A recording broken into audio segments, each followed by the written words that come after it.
Bonsoir, ça y est, nous sommes passés au niveau 2 du plan hivernal en Essonne. C'est le niveau grand froid, responsable le thermomètre qui devrait avoisiner les moins 10 degrés dans quelques temps. La préfecture a donc déployé des moyens supplémentaires d'hébergement et de mise à l'abri. Et puis les accueils de nuit sont ouverts plus tôt et ceux de jour demeureront ouverts la nuit. Alors le froid et la faim sont souvent liés. Il y a de plus en plus de personnes qui ont recours au secours populaire extrêmement actif dans le département. Bertrand Tang s'est rendu dans le local de Morsan-sur-Orge. Des jeunes, des retraités, des familles ou encore des femmes seules, ils attendent sagement l'ouverture des portes. La queue n'en finit pas. Chaque mercredi à 12h30, la distribution alimentaire est devenue un rituel. Près de 800 personnes bénéficient d'une aide. Il y en a de plus en plus, avec des gens qui ont des problèmes psychologiques, parce que vivre avec si peu des sous-SMIG, c'est épouvantable, c'est pas possible. Pierre, qui a arrêté son travail pour des problèmes de santé, vit avec sa femme depuis 3 ans. Les fins de mois sont durs pour ce père de 3 enfants. Aujourd'hui, je suis en difficulté, donc non plus, j'ai pas honte de venir m'alimenter ici. Parce qu'on m'autorise, on me permet de le faire. Alors j'ai dit bon ben je viens. Josette, victime d'un licenciement, n'a plus jamais travaillé depuis 2000. Sans l'aide du secours populaire, elle serait déjà à la rue. Ça m'aide à manger parce que vu que maintenant je touche le RSA, mon mari pareil, vous voyez on touche 800 € par mois, un peu plus de 800. Bon, à deux, il y a le loyer de 450, on peut pas vivre comme ça. Aujourd'hui, des places de cirque ont également été proposées. Une bonne façon de retrouver le sourire pour l'hiver. La toute jeune commissaire de Draveil aurait été mutée par l'intermédiaire de Georges Tron, le député maire, mais surtout secrétaire d'État à la fonction publique. Les syndicats de police et plusieurs élus d'opposition, en tout cas, le soutiennent et reprochent au ministre d'avoir abusé de ses fonctions au gouvernement. Alors le représentant du gouvernement, il répond que la commissaire est partie d'elle-même et volontairement. Christophe Garnier. Les policiers de Draveil sont furieux. Ils viennent de signer une pétition pour soutenir la jeune commissaire qui les dirigeait jusqu'ici. Ils ne comprennent pas son départ. Elle était brillante, arrivée 7e de sa promotion, elle semblait très appréciée de ses collègues. Les fonctionnaires reprochent à Georges Tron, le député maire et secrétaire d'État à la fonction publique, d'avoir usé de sa position au gouvernement pour la faire muter suite à un différend personnel. Les policiers de Draveil, eux, ils sont là, ils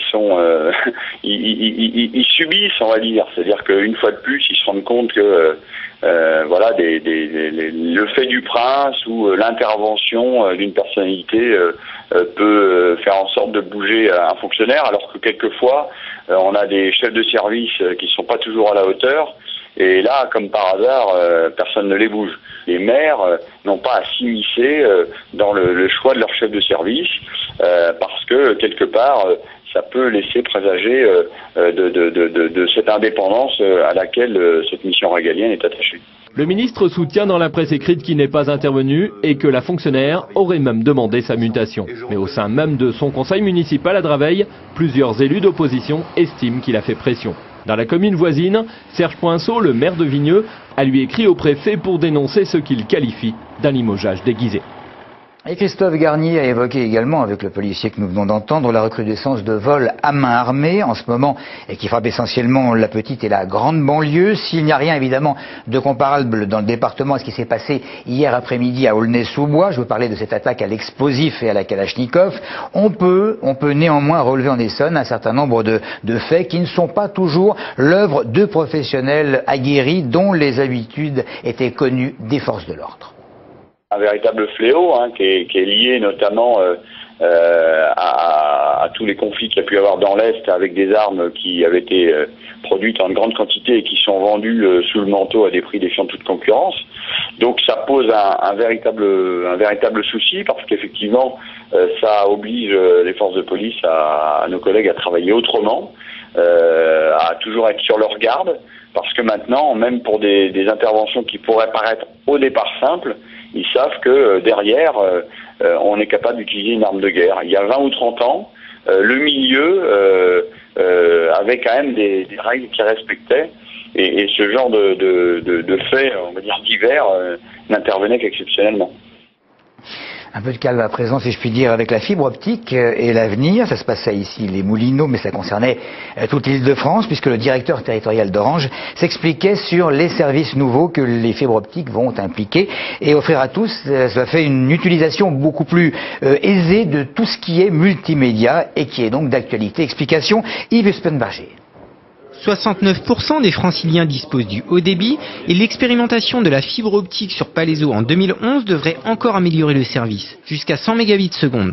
France Télécom Orange planifie d'étendre son réseau fibre à 27 communes de l'Essonne d'ici 2015. Le défi du haut débit est un vrai défi qui se pose en termes d'aménagement de territoire. Je rappelle que il n'y a pas longtemps, il y a eu des appels à projets de la part du gouvernement sur l'aménagement numérique. La fibre s'inscrit dans cette logique-là. C'est quelque part permettre au territoire d'accéder grâce à la fibre à des volumes de débit qui n'existent pas aujourd'hui d'ailleurs et qui vont établir une nouvelle relation à l'information, une nouvelle relation au commerce, une nouvelle relation à l'organisation même, je dirais, du territoire. La mise en œuvre du réseau et les services qui l'accompagnent se traduisent également par des créations d'emplois. France Télécom Orange a recruté au cours du deuxième semestre 2010 une 60aine de personnes en Essonne et plus de 1000 en Île-de-France. C'est une lettre qui va être distribuée demain matin aux usagers de la ligne D du RER, une lettre signée Nicolas Dupont-Aignan, François Durovray et Laurent Béteille. Alors le député maire de Hyères, le conseiller régional d'Île-de-France et le sénateur maire de Brunoy, qui ont d'autres fonctions, sont solidaires pour exiger du président de la SNCF le remboursement intégral du pass Navigo du mois de novembre. La raison? Eh bien l'explication, selon eux, non recevable de la suppression durant 2 semaines de 40% des trains, à savoir la chute de feuilles qui aurait endommagé les essieux. Explication ridicule selon les usagers de la ligne. Alors les élus, eh bien, ils estiment que la maintenance des voies incombe à la SNCF qui ne saurait s'exonérer de ses responsabilités. Fin de citation. On va passer aux assurances qui vont augmenter dès le début de l'année, aussi bien dans le logement, l'habitat et la santé. On parle d'une fourchette comprise entre 2,5 et 8%. J'étais pas du tout au courant, mais bon. Je trouve ça un peu idiot et ça nous arrange pas. Il fallait s'y attendre, je pense. C'est vrai que c'est pas une très bonne nouvelle, mais bon, déjà que il y a pas mal de gens qui n'arrivent pas à se soigner, qui n'ont pas de mutuelle et voilà, donc ça va être encore plus difficile pour eux d'accéder justement aux soins. J'en pense pas du bien parce que mon assurance augmente effectivement. Mais s'il y a eu effectivement beaucoup de dépenses qui n'étaient pas prévues dans l'année dernière, il faut bien les couvrir. C'est excessif par rapport à l'augmentation du coût de la vie. Voilà, les salaires ne suivent pas derrière. Donc c'est vrai que ça peut être disproportionné de ce point de vue-là. Une augmentation, c'est normal, mais peut-être pas autant. Ça augmente régulièrement comme tout. J'en sais rien. Enfin, ça ne m'étonne pas que ça augmente parce que tout augmente. Mais c'est tout ce que je peux vous dire. C'est ce qu'ils veulent. Faire marcher le commerce. Hein, le système capitaliste, il est en pleine forme. Je trouve ça regrettable. Parce que le Père Noël, il n'est pas riche, donc il va avoir du mal à assurer son traîneau.